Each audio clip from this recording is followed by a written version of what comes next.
Hey everyone, welcome to another YouTube painting process video. This time around I'll be showing you the process for my Invisible Woman or Sue Storm painting from earlier this year, from Marvel Rivals or Fantastic Four, whichever you are more familiar with. I want to take this time to talk about a concept that people might sometimes get offended with because they don't understand my mentality about how to paint and draw. I always tell people that they try too hard. Now, I want to make the distinction that it's not about just being lazy and you're not really trying at all, putting no effort in your work. It also isn't justifying the idea of born talent, which I've refuted numerous times on this channel as well with people when I talk to them. In fact, I believe this is something that everybody can do with enough hard work. So why would I say don't try too hard? The best way for me to explain this is to use another activity that is more easy to understand for others, which is martial arts. Now, bear in mind, you probably don't need to have done martial arts to understand this, but you probably would have watched, let's say, boxing or UFC on TV, and you would have an understanding of what they have to go through.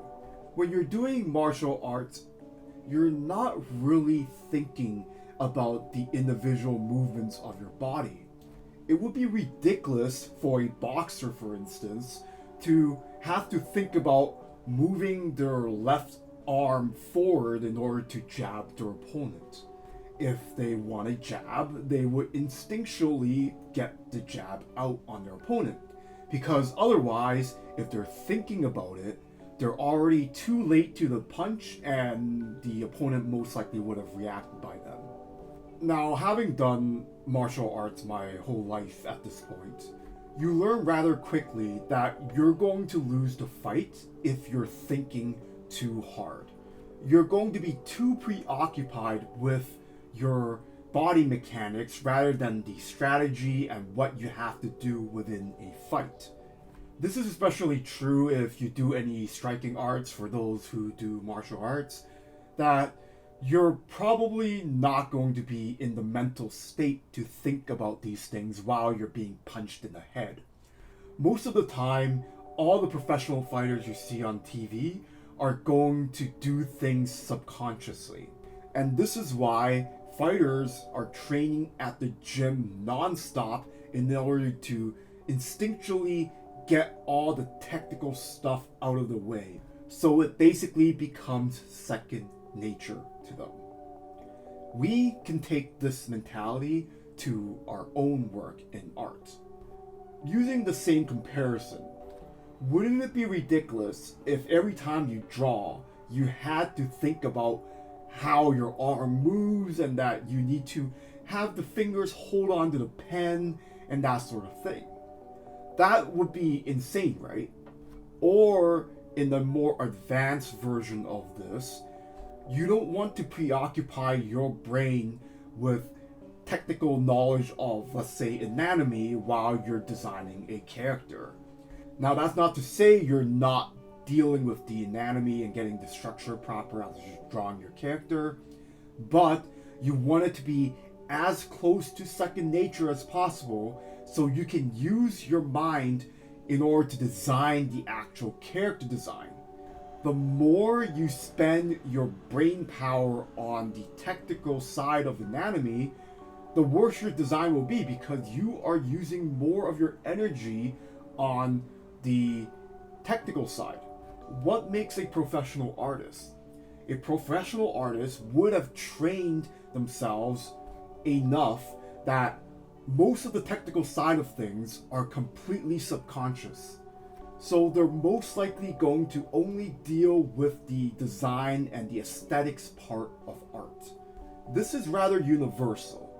In fact, if you've ever seen professional artists draw, you might find that they draw like it's completely effortless. as if they can do it in their sleep. To give a really quick lesson on how our mind works, we aren't capable of thinking every aspect of art deeply at the same time. Like, I get that some people are better at multitasking than others, but art has so many different aspects to it that it's rather impossible to really just have that preoccupying all of our brain at the same time. If you think too hard about one thing, chances are you're compromising for another thing. Again, similar to how ridiculous it would be if a boxer has to think about how to punch, it would be ridiculous of artists to have to think about every single art fundamental out there while we're designing a character. It's just going to take too long, and it's not going to help you. So what your goal as an artist is to get to the point where you don't have to try too hard. Just like going to the gym to train your punches, you want to drill yourself, practice every aspect of the art fundamentals to the point where your decisions are second nature. You are going to make so many micro decisions as you're painting and drawing way faster than you can ever think of them. And that is the mark of a professional artist, when it becomes effortless. This is, of course, especially true if you are working for, let's say, a studio or client, where time is a luxury. When everything becomes second nature, then you can paint and draw rather quickly. This is one of the mistakes that a lot of people did, especially as I was coming up, where there was a trend of speed painting, where it's impressive to do things in 30 minutes or whatever. And it kind of gave a lot of people bad habits because they're focusing on the time rather than focusing on the skills.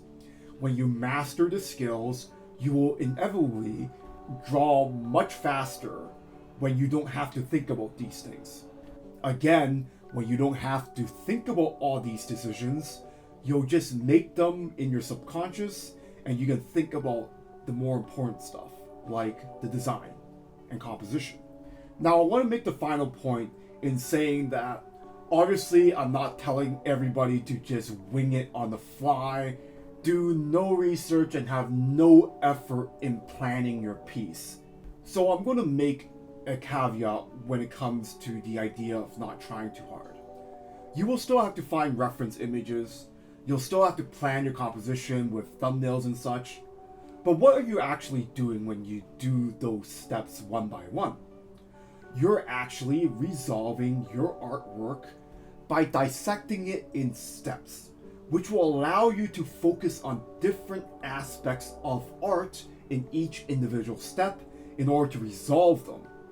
In other words, when you are doing things step by step, so let's say you start with a black and white thumbnail, and then you get into color keys and you find references and that sort of thing, every single step is to help your brain resolve these things so you don't have to think about them per se when you're working on your final piece.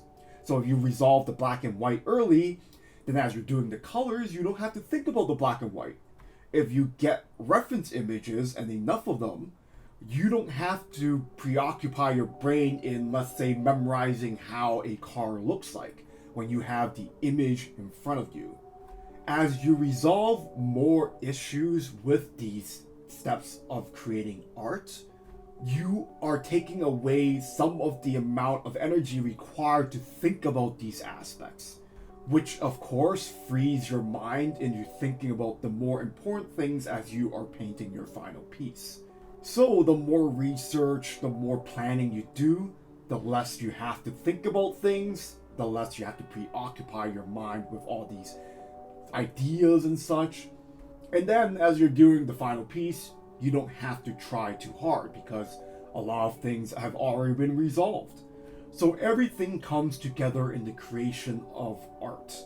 If you have to preoccupy with all these things at the final piece, you're going to find yourself stuck on certain things as you're painting, and it's going to make you think too hard, and you're going to be trying too hard, and everything becomes too forced. And in my opinion, it creates some of the weaker pieces.